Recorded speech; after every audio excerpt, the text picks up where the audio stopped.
If you're looking to diversify your media spend, I want to mention Nextdoor. Nextdoor is the neighborhood network where neighbors come together to share ideas, give recommendations, ask for help, and much more. Why advertise with Nextdoor? Listen to some of the stats they gave me. They are nearly 1 in 3 households in the US. CPMs are competitive at around $10. Their audience is typically the household decision maker. If you're listening to this podcast, you're eligible for $300 in ad credit with no spend necessary. Just go to nextdoor.com/Matt and fill out the getting started form. Nextdoor ads are still in beta. If the team decides you're qualified, they'll schedule a getting started call. During that call, mention my name or you came from this podcast, and you'll get $300 automatically added to your account, again, for free. Once again, that is nextdoor.com/Matt. Hello and welcome back to eCommerce Uncovered, weekly podcast show for brand owners under $1 million in revenue, trying to get over $1 million. I'm Matt Lady, I'm your host. I talk to experts, people in the weeds, doing this stuff daily, talking about what's working, what's not working, so that you can get free actionable advice. This week I have Andrew Faris. He leads 4x400, a modern day holding company of multiple brands, all in this revenue range. Should be an awesome episode for you guys. Andrew, first of all, how the hell are you? I'm doing very well. Thank you. I this is going to be dated by the time this comes out, but last night I went to the Dodgers wild card playing game. I'm a big Dodgers fan, and they walked it off for the W, so I'm still in the afterglow of that. I'm feeling great. And it's great to talk to you, Matt. We've interacted a whole lot, I think, on Twitter and elsewhere, and I still remember you sending me a very kind went out of your way to send me a video when we acquired one of our brands, saying, hey, here's some thoughts. And it was just so generous of you to spend time thinking about it, sending it over. So I'm really glad to be talking. I just realized I should have been wearing my Civitas shirt for this, but I didn't. That's think about okay. It, so. You're not the first guest, and I don't think you'll be the last that will say that. Yeah. Civitas is coming back in a slightly different way this year, and it's really soon. So. I saw something about that, and what is the deal with that? Can you tell me really fast? Yeah. So can you not? If you can't tell me, it's okay. Oh no. It's basically going to come back as print-on-demand shirts instead of like ordering a bunch of inventory ahead of time, because I am doing 100 other things and have clients and whatnot. So I want to pursue it in a more sustainable, reasonable way rather than like buying. Yeah. This is my first brand last year. So I was like, I bought all the inventory up front and like did all the like common mistakes that brand owners do. So that actually helps me inspired this show for this year so that maybe one person can make one less mistake. So I'm stoked to talk to you. Talk about what brands shouldn't be doing, what they should be. For you right now, Andrew, let's give them some like, what's like your biggest gripe? What's the number one thing you see on Twitter? You talk to other brand owners, you see an admission in the common thread ecosystem. What's like number one thing people constantly get wrong in your eyes over and over when they're in the early days of building a brand? Goodness, that is a hard question for me to answer. What's the number one thing I see people get wrong? I think it might be a matter of perspective.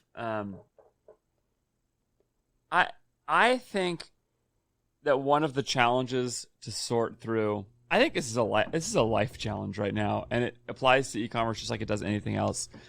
There's so much advice giving happening all the time, all over the place, and so I actually think that kind of the challenge, the number one difficulty, especially in that stage, is doing the best thing next. And it's really hard, and especially when you're new and you don't have, if you're in the stage you're at, it means you're probably not like if you're in the stage of sub $1 million in revenue, you're trying to establish this. My guess is it means you're not insanely experienced. You're not you don't have tons of cash on hand, so and you don't have tons of time, like, because you're probably doing a million things. So I think well-meaning people give you more stuff to do all the time, and they give you more advice about, oh, try this, do that, do this. And I think in the early stages that can just send you spinning around. And the thing I think that's the most risky of all of those is to invest heavily in paid media as the place where you're going to win, because you can spend a lot of bad money really fast and it can really put you in a hole. So I've seen that in a few different places. So yeah, so I think that's kind of a broad answer, but I do think this is a life thing. There's there's so much. I mean, think about how much advice you see on Twitter about like how to live better in general. Like, are you working out enough? Are you meditating enough? Are you taking enough? Do you have enough work-life balance? Are you? I mean, it's just like there's like a million things. Like, and if you just lift, then you also need to do cardio. And if you and are you eating right? And are you sure you should be drinking the amount of coffee you should be drinking? And cut out alcohol completely, otherwise you're doing it wrong. Like, it's just like, I mean, that's just the world we live in. And part of that is like the entrepreneurial ecosystem is people who are like constantly trying to do stuff and incessantly trying to do stuff well. And it becomes there's like a weird, like, the only word I can think of for it is like legalism about it. What I mean is like a do all of these million things to accomplish what you want to accomplish and find the value you want to value. And boy, that can be difficult. So yeah, I think that's the big challenge is in the early stage, the big challenge is focus on the best thing next. Focus on the best thing next. I think that's a great answer, and a counterintuitive one. I've been finding more and more I'm asking these big, broad, general sweeping questions, and I'm getting a bunch of my guests being like, hold on, there's nuance, there's context, it matters. And I like that. And it's different than just like you were just saying, blasting out, oh, I'm going to change my entire business strategy because I just saw this 160 character tweet from someone I respect, even though they have no idea what's happening in your business and you know your brand better. So I'm so with you on that. I'm glad you brought that up and answered it that way. But you said solve the next best thing. How can we start to narrow down, to focus in, to determine what that next lever is to pull? What are some of the things you think about, either metrics or stage of brand or these other like factors that help you figure out what that next best thing to do is?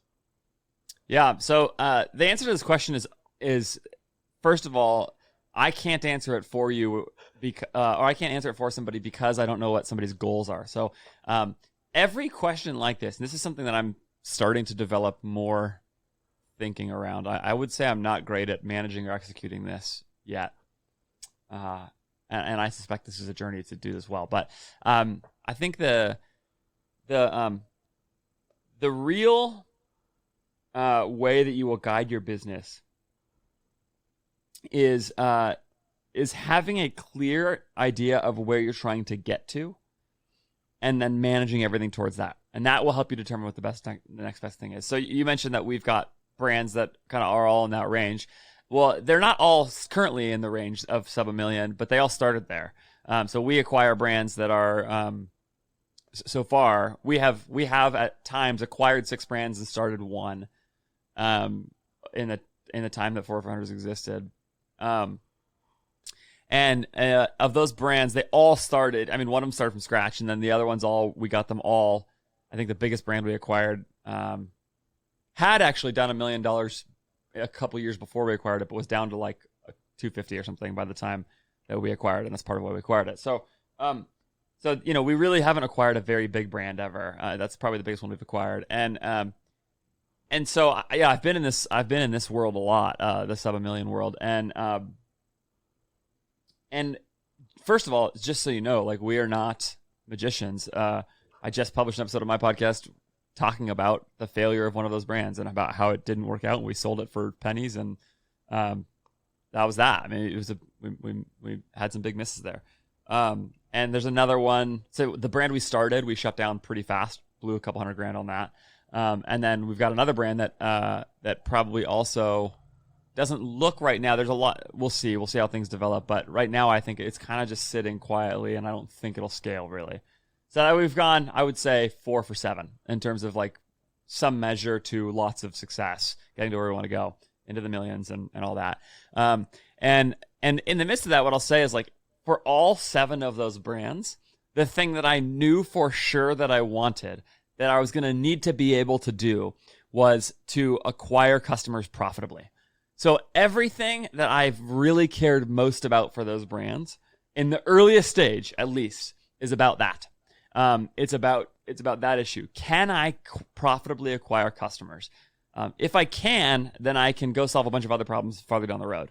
But the first thing to do is, can I acquire customers profitably? Now, for us, I come from an agency background where I spent all my time thinking about paid media. So I have felt like that was probably the main lever we should be pulling to try to do that, because that happens to be where my team has the most background and skill and all that, and the way we set up our finances and some of that. But I'll tell you what, we've blown a lot of money on paid media that didn't go very well too, a lot. And so if I was like a solo founder trying to do this out of my own cash, like my family savings or something like that, like it would have gone really poorly. It's a different deal. We raised a little bit of money, pre-revenue basically, and so it's kind of a different story. But so that's what we did. So then for me, what it was all about was, can we use Facebook ads to acquire and a little bit of Google to acquire customers profitably? And everything has been about that. That's the goal. And everything we do, every website change we make, every product we think about introducing, everything we set up has been about that. Can we acquire customers profitably? Now, there's a lot of sub problems within that one problem, which is like ads, landers, offers, products.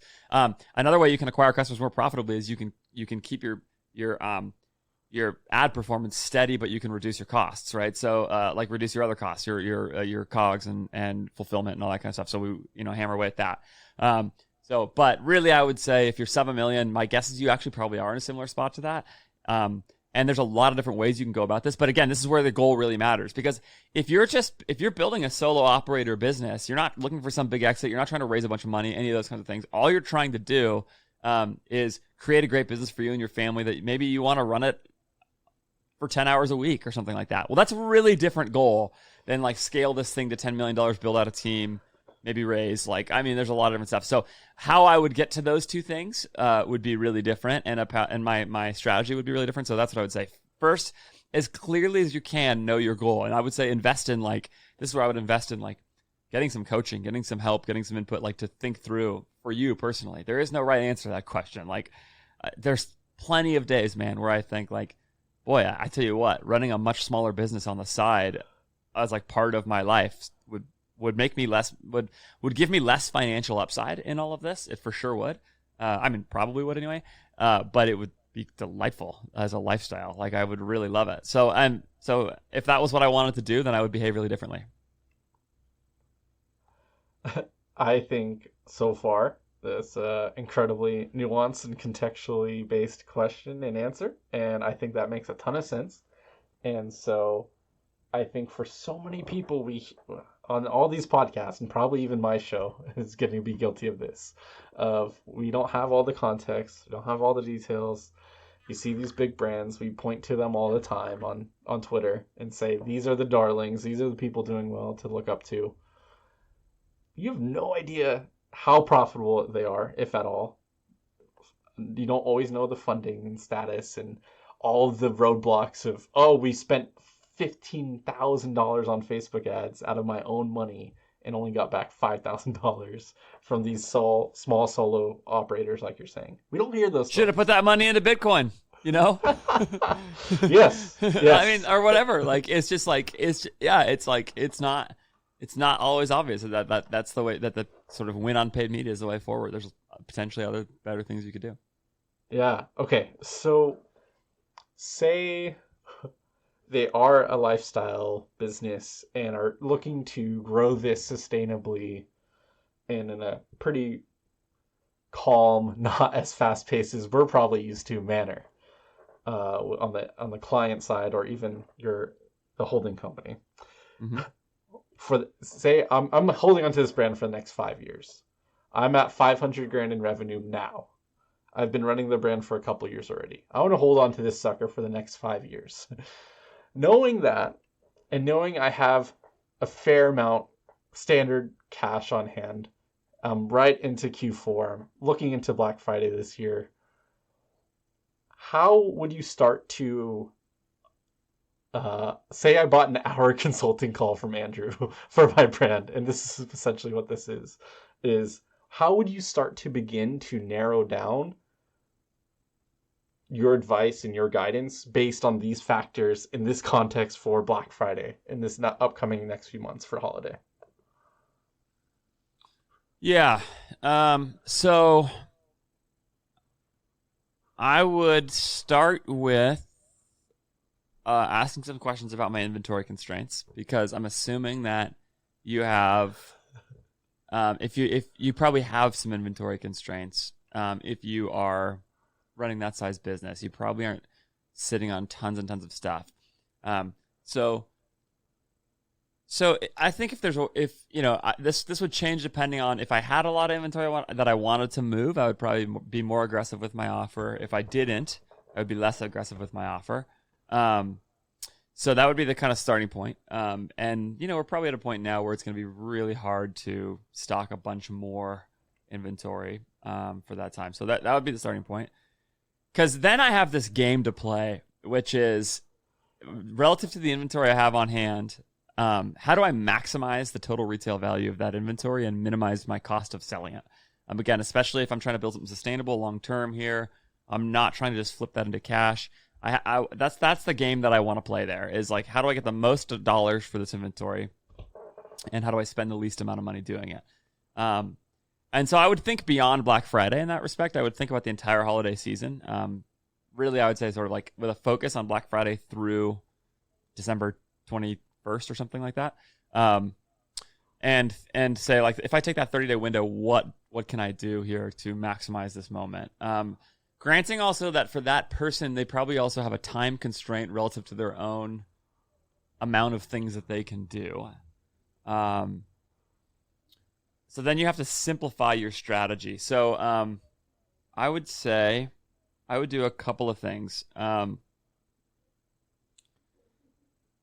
I would first really play out that inventory projection. If I have enough inventory to where I could actually go pretty big here, I would be aiming first at making my Black Friday, Cyber Monday weekend offer. First of all, I'd only do 4 days. I wouldn't extend it. I mean, you could start it on Thursday night. That's fine. But I wouldn't do some week and a half long sale to try and really, massively do all that stuff. I've seen everybody try and do that a million times for years, and it just seems to me that it ends up working against the urgency that you want to build into a big offer.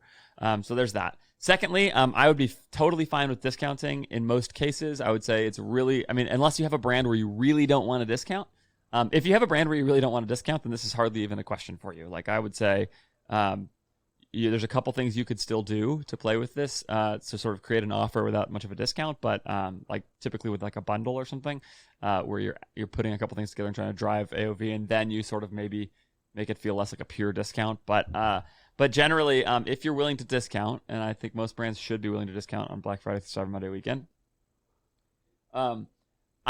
this is probably the key thing for me. I would build my offer for AOV. So what I mean by that is I would make a point of whatever offer I create and however I put it in front of the customer with, email, ads, SMS, anything that I'm using to do that. I would send people to an offer where the top thing that I show is some kind of a bundle at my best price, so that I would try to drive my AOV up. And I've seen this work for a lot of brands across a lot of different verticals, and it just consistently works. If you're going to do a 20% off site-wide deal or something like that, then add some bundle on top where you're giving people 25 or 30% off. It's your very best offer, but you're also asking for $100 more, or whatever, right? Like, a not insignificant number of customers will take that offer, and you will end up putting more on your bottom line because of it. And so what you give away in what you give away in margin, you will partly get back on total dollars collected, and you'll actually get some of that back on gross margin. It's almost always the case that a larger order and a bundled order ends up being higher actual margin for you because, if you're working with a 3PL, for example, the first pick is the most expensive pick. So you're going to save some money there. Same thing is true with shipping in general, right? Shipping rates, like the first thing you put in the package is the most expensive thing for most packages. And then after that, as you add to it, it's not proportionally the same cost. So if you can build a bigger order, you're going to save some on things like pick, pack, and ship. You're going to save some, you're going to tend to do well there. So that's going to end up giving you some margin back, which is really good. Tends to be the case. I mean, Black Friday, Cyber Monday weekend customers are going to be your worst customers of the year. They're going to have the lowest LTV, so I wouldn't bank on that much. But it also tends to be the case that higher dollar customers are better customers. So there's maybe even some increased value there. But most of all, I mean, you're just going to end up getting this big lift in conversion rate and this big lift in AOV, and that's going to end up making every click more valuable to you, and that's what I would do. A couple of small things too. Don't discount less than 20%. If you're going to discount, get at least 20%. Otherwise, it's going to get washed out in the Black Friday noise. That's been my experience. I really like a site-wide discount as opposed to a discount code because I just think it's easier for the customer. So the customer, it just reduces a little bit of friction for them. So that can be really good. And then, you give some people, if they buy a certain product and you've got to discount it a little bit more. That some of that changes depending on how big of a SKU set you have. But again, at that store size, my guess is you don't have tons and tons of SKUs. So if you've got 10 SKUs, I would just go individually mark them all down at the moment. Just literally go and be like, this one gets 20% off, this one gets 20% off, and so on. So that's what I would do. Black Friday, Cyber Monday weekend, I'd have an offer built around high AOV. And then I would send a bunch of email to your customers. I would say if you now's not the time to be shy about sending a lot of email to a large portion of your list. Worry about clean list segmentation. Worry about all of those email tactics all the rest of the year long. But for Black Friday, Cyber Monday weekend, send lots of people lots of email and just like hammer away. I mean, I've seen brands send 4 emails every day, to large portions of their list. So. You probably should be a little careful. You probably don't want to spam people too hard there and get yourself blacklisted, but mostly I wouldn't worry about that. I'd say if you practice good email practices throughout the rest of the year, then you do that. So that's what I would say. Now it's not the time to worry about unsubscribes and being marked as spam. It's time to maximize that list. Because I'll tell you what, one more thing on that. The people who unsubscribe or mark you as spam during that time of the year, if they're not even interested in your Black Friday, Cyber Monday offer, they're not interested in your brand anyway. So when they jump off of your list, who cares? That was not a customer. You lost no value there. So that's what I would say. Seek to drive AOV. Don't be afraid to send plain text emails. Gosh, that's a fast way to get a lot of work done. Make 1 or 2 of those emails literally just plain text. You'll get a higher actual deliverability, by the way. Make 1 or 2 of those. Just type in some words, put an in-text classic hyperlink, and say, here you go. Just wanted to remind you, this deal's still here. Click send. There you go. There's $1,000 for you, like that. For 5 minutes. Send an email. Right, exactly. Yeah. Yeah. Sort of the value to time output there.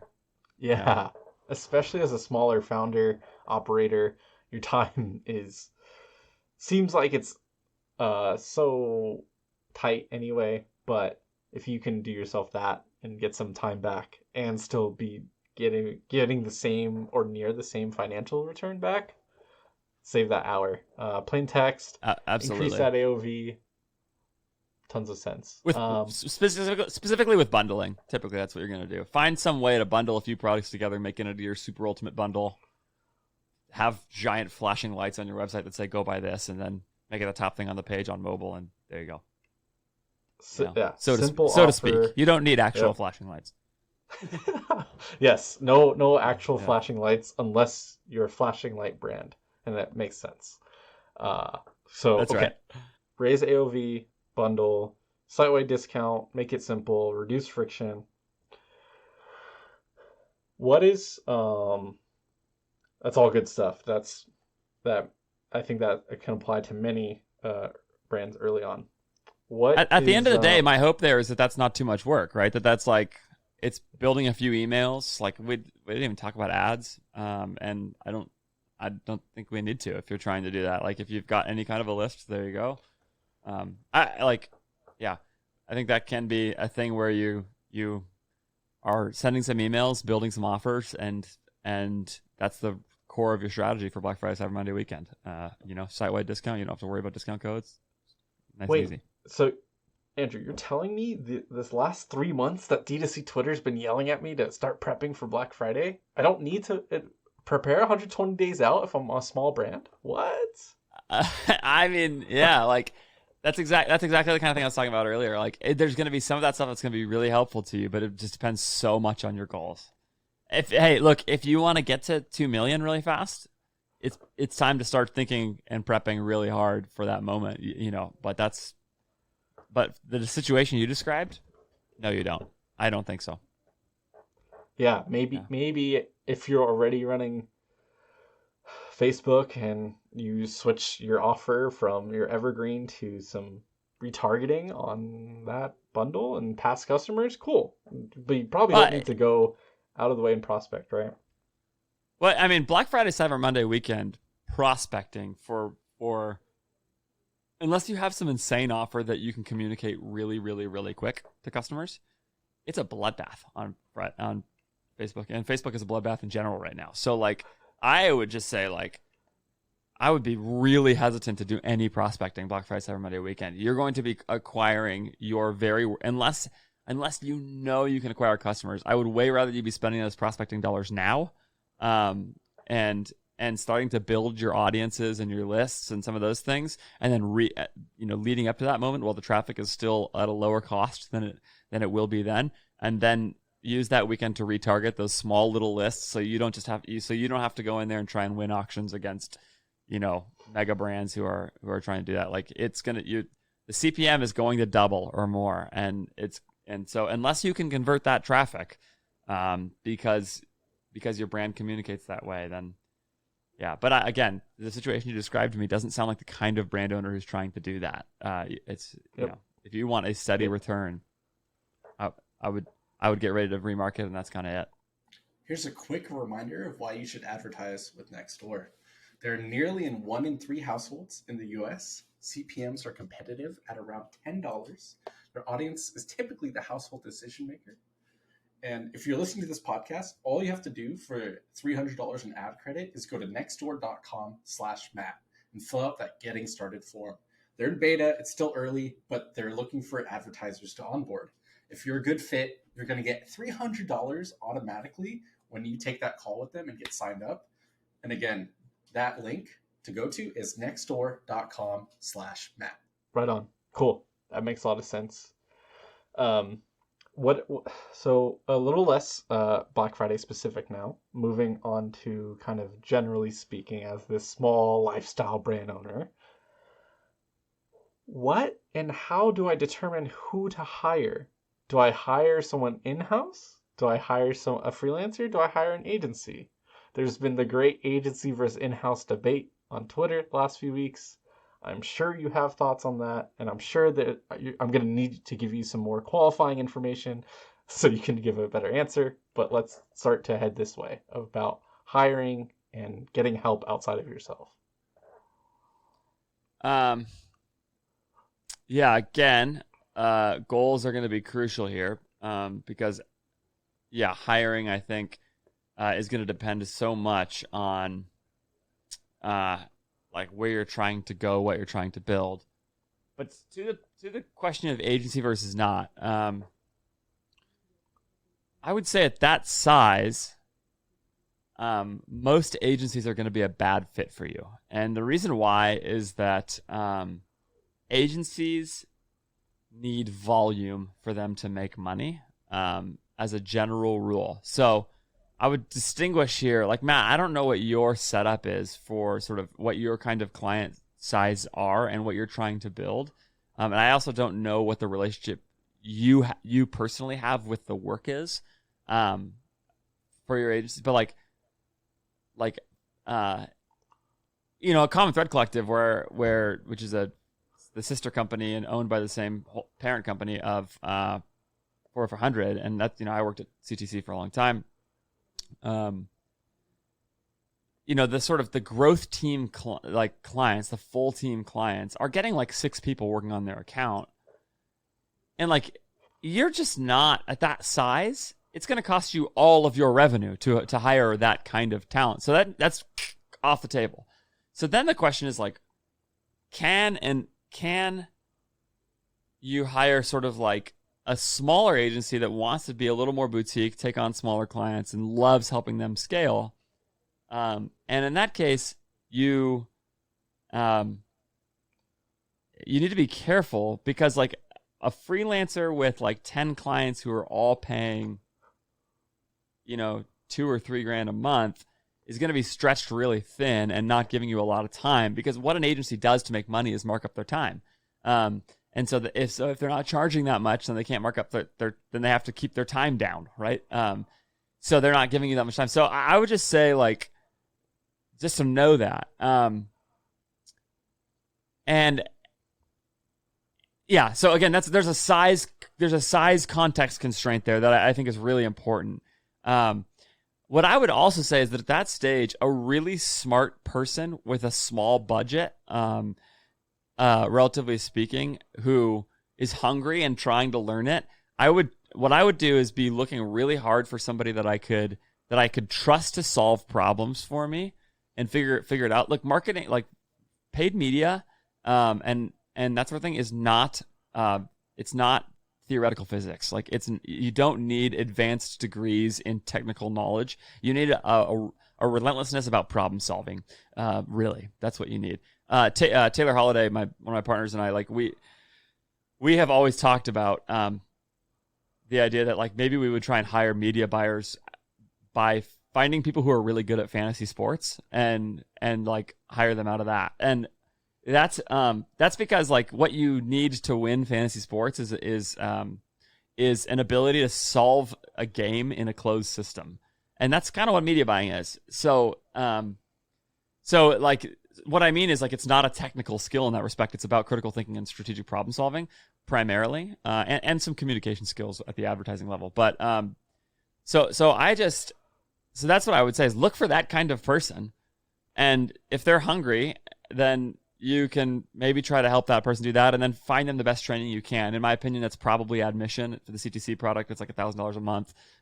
It's a closed thing with a bunch of webinars and like a mix of video package plus live training plus an actual community with experts in the community to help you buy. It's really, really good. And so like that's what I would probably pursue, is something like admission. That's your admission, admission.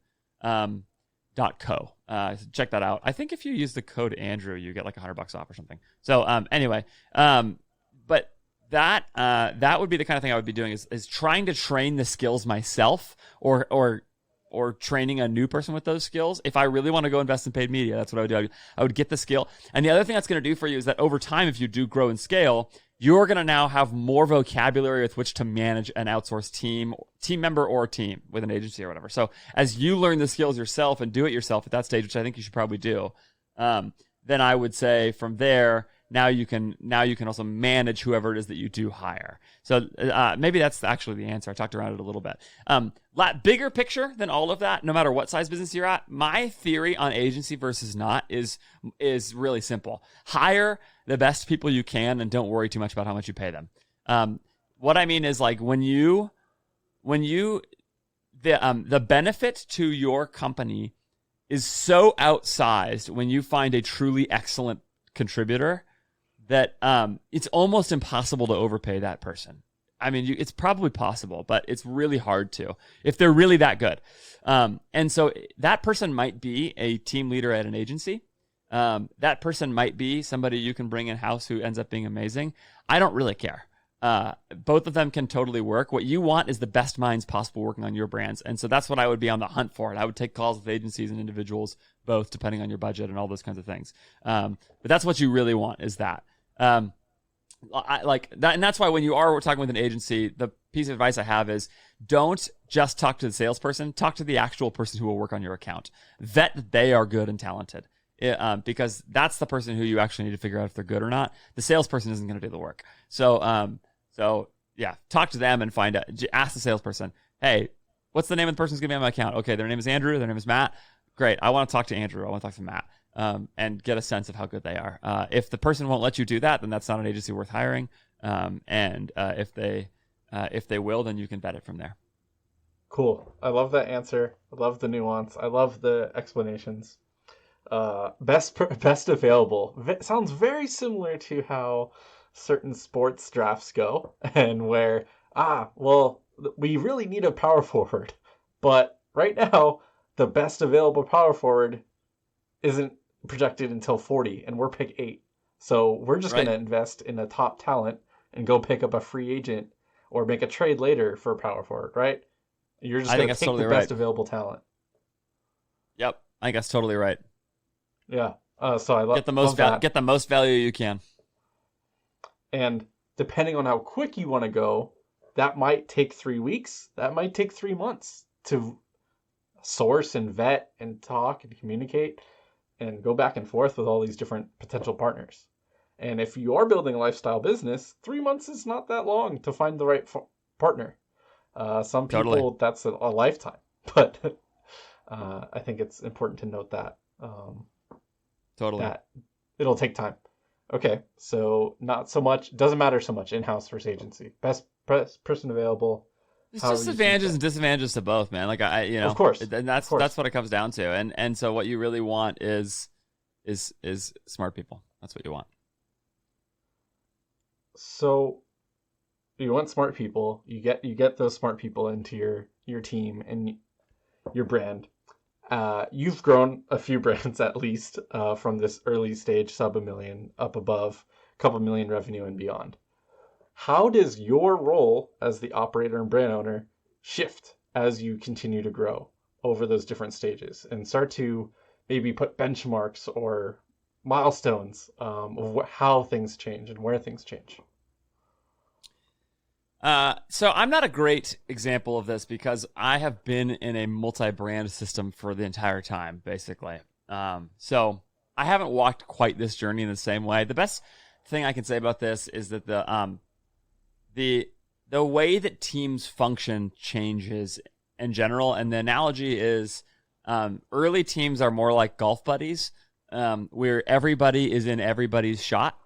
So like one person hits and everybody watches, and then they talk about it and they go from there. And then people who are playing golf are the only people affecting the ball, right? So it's like one person is hitting their shot, and then they are walking down, hitting their next shot, and go on. So they're in the work completely. And if you have team members, you're all kind of in each other's work to some degree or another. You're talking about a lot of stuff, and you know what? It's really fun. Like Eric, if you like the people, it can be really fun. So that's the first part. The next stage that you get to is a basketball team. Basketball teams have 12 players on them, and you are pretty close still. But there begins to be at least a little bit more specialization. So you're still touching the ball a lot. There's 5 guys on the court in basketball, 5 gals on the court in basketball, and now you've got some positions. Now everybody's running up and down the court at the same time. And anybody at any play can touch the ball. Anybody can score. But you have a little more specialization. You have inside players and outside players, shooters, and whatever. And so there's all kinds of, or there's a few different little things like that. And that role change starts to happen in an organization where, okay, now you're a little less directly in the work, and maybe you're even really trying to set up a teammate for more of a success and say like, okay, this person, we're going to set them up to shoot all the time. This other person over here, we're going to set them up to rebound all the time. But everybody can get a rebound at any time, So that becomes that. Eventually from there, it becomes more like a football team. And a football team, you've got now, 60 people on a roster or something like that. The kicker might not have ever had a conversation with a defensive lineman, like, for all I know. They're on the same team. They're all pursuing the same goal, but now the kicker just has got to be able to kick, and that's really all he needs to be able to do. The defensive linemen. They really just need to be able to rush the quarterback and tackle running backs or whatever, and that's all they really need to be able to do. And they don't care. Like, the wide receiver can go handle what the wide receiver handles. And it becomes more and more like that, to where now the coach's role changes, and if you're the coach in that situation or the quarterback or whatever, now you have to get good at, like, being able to come up with a game plan that gets you to how to score, gets you to where you're trying to go, and then direct people for their parts of that game plan as well as possible, which typically is about goal setting and about sort of like giving people clear goals to know what the best thing next to work on is, and help them to do that, and to equip managers to help their people and all that. So over time, I think that's kind of the way it changes. It goes, there's in those early stages, you don't actually need to be that organized. You can cover over a lot of things just by, like, slacking somebody, jumping on a Zoom call, calling somebody, whatever, and, like, having some kind of basic management system. You don't need, I don't think, you don't need incredibly clear KPIs. You need one clear goal that everybody's trying to do, a basic sense of how to get there, and to go from there. You need more clarity in your processes the bigger you grow, because process is going to take on a lot more of the lead role. But again, I'm thinking about that more across brands, and not so much in one brand. So that I don't know, maybe that would be wrong if I was running a one brand. But I love the progression from golf buddies to basketball team to football team, even if it's cross brand or not. I think that makes a ton of sense. And even that's not my analogy. I should give credit there to. It's actually a church growth, like a church leadership book I read a long time ago when I was in the church world. So anyway, it was a book called Sticky Team. So anyway, I'm not the genius on that analogy. That was somebody else, but it always stuck with me.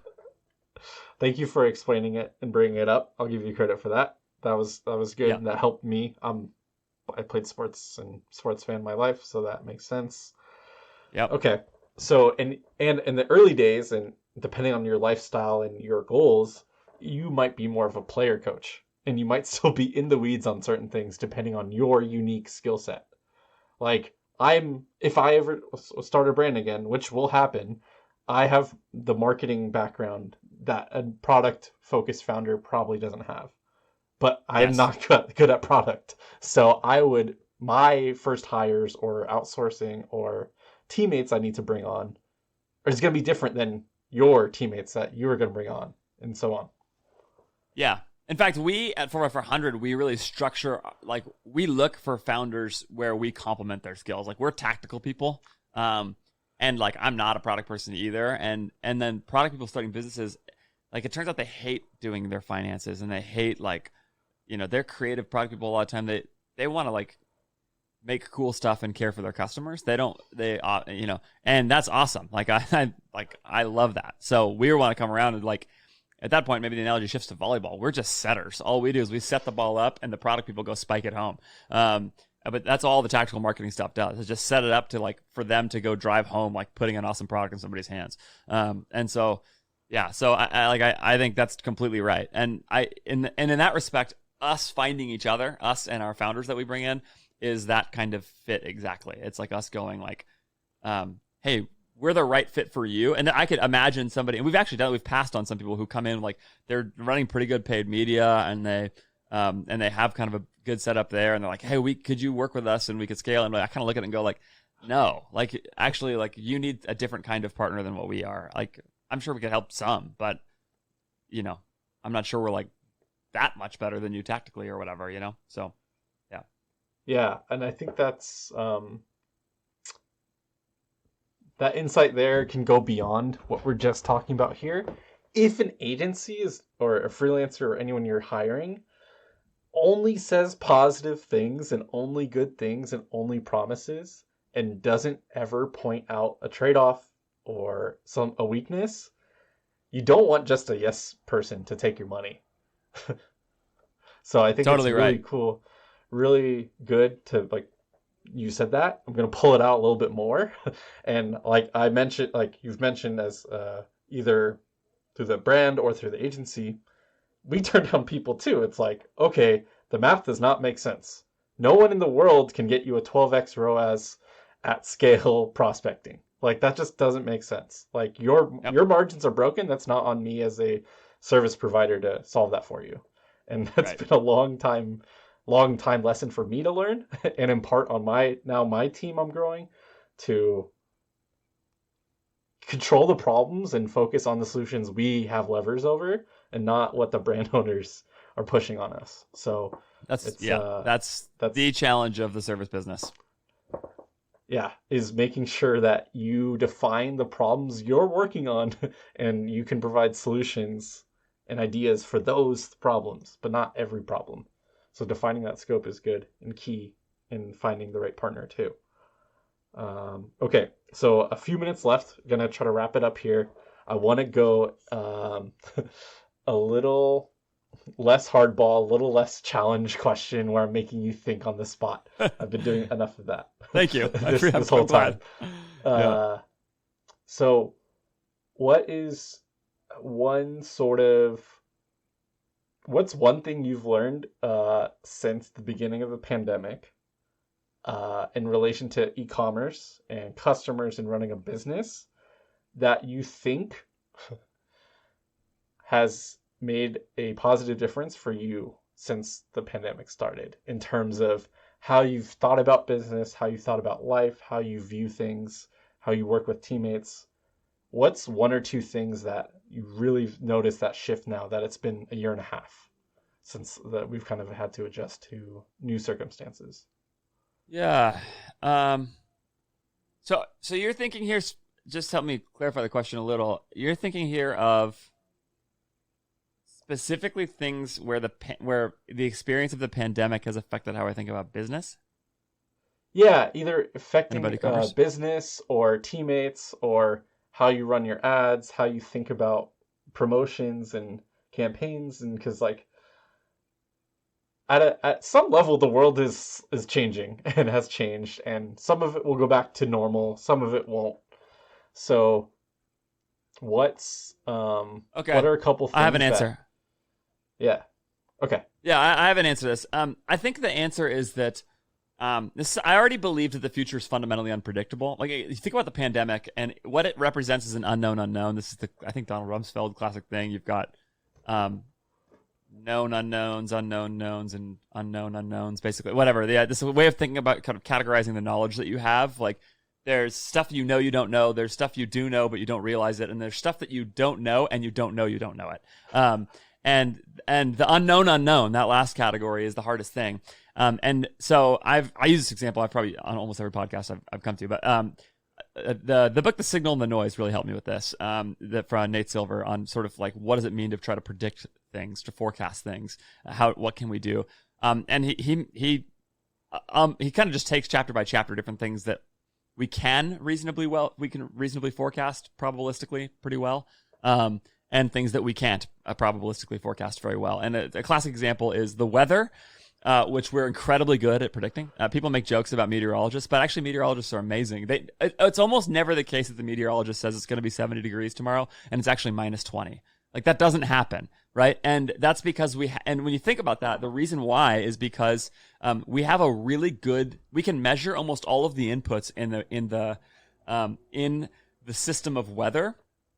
And we can measure them on basically a 10-day window pretty clearly. So weather forecasts are very good for about 10 days. And beyond 10 days, if you just take historical averages from an almanac, you're probably going to get reasonably close, or at least it will be a pretty good predictor of like where you're going to be in most cases, probabilistically, right? Of course, there's edge cases on all things, but in general, that's the case. So last night I looked at the weather before I went to the Dodger game, and they said it was going to be in the 60s, and it was in the low 60s, and it was right. And they told me that 3 days before it happened. So they predicted. The prediction happened. So that was a prediction about the future that allowed me to get there. The alternative is earthquakes, which I live in California. I know all about earthquakes. We cannot predict them. We do not know when they're going to happen. An earthquake happened a couple days ago. I had no idea it was coming. I knew, of course, that earthquakes could come at any time where I live, but I don't think about it very often. And it was 2 miles from my house, and it was an earthquake, and nobody could have told me that it was going to happen ahead of time. And the reason why nobody could tell me is exactly the opposite of the reason why we can tell the weather, which is that nobody knows the inputs for an earthquake. Nobody really, we understand something about fault lines, but we don't really understand what's causing an earthquake, right? In a way that would allow it to be predictable. What the pandemic represents is a gigantic, unforecastable, unknown. Everybody could imagine this kind of thing happening, and people now point out retroactively, people who said like, hey, we, sort of a viral, infectious, contagious viral disease could be a real problem in the world. And that's fine, right? I mean, that's a pretty broad prediction, but what nobody could do is that. And what that means for running a business is really significant. I think two things. First off, for me, the two big lessons are, if the future is fundamentally unpredictable because of unknown unknowns that come in outside the system and change everything that happens, if that's true, it means first that I allowed, in the biggest mistake I've made as a leader relative to our finances and our business is I did not give us enough cushion. And in fact, took on too much risk relative to our cash position and put us into a pretty tough spot. So we have brands that are going great by any possible measure, but because we had a couple brands going really poorly as well, including the one I mentioned earlier that I sold off, that cost us a ton of money. And that made it so that when things changed fast for the worse, we didn't have the cash cushion we needed to not get anxious about it. And so living in a world of fundamental unpredictability means that you should allow yourself some cash cushion because you don't know what's going to happen. It's just like the personal finance advice of having 3 to 6 months of cash on hand for your family if you can, right? And there's some privilege to that, I recognize. But if you're able to build that up into your finances, then to really try to manage your finances to create that 3 to 6 months of cash on hand. Look, it's hard to sit there and watch cash just sit in your bank when you want to invest it and turn it into something else. It can be hard. If you're an entrepreneurial type, it can be hard to this isn't doing anything for me. But man, it can, when things get crazy, it can be really helpful. So that's the first thing. And so what we're actively doing now is we're not acquiring another brand until we have consistent 10% net profit across the entire portfolio of brands plus $1 million cash in the bank. When we have those two things together, then we will consider other acquisition targets so that we just don't put the whole system at risk by running a bunch of cash that way. At least right now, that's the way we're looking at it. So the other implication of all of that I just said is this too shall pass. Think about what we were all saying in 2020. And this, like, wise business people who have been around for a long time. I'm 37. I've really only been in this for the last 5-6 years. People who have been around for a long time and in high-level executive leadership for a long time, they all say this. Hey, look, there's good times and there's bad times, and they all pass at some point.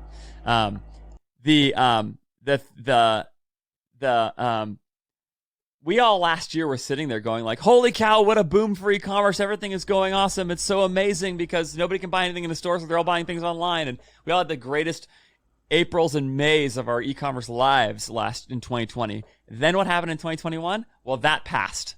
What, in 2021, on top of iOS 14 coming in and screwing up our paid media, all the supply chains in the world broke. So I had a brand that was waiting on a key product for 2.5 months and just right through the peak season that we would have had. And man, that really hurt us. But you know what? That's not going to be forever. I just heard that some shipping rates from China are starting to come back down. I'm shocked at that. I didn't think that was going to happen for another year, but they're starting to come back down.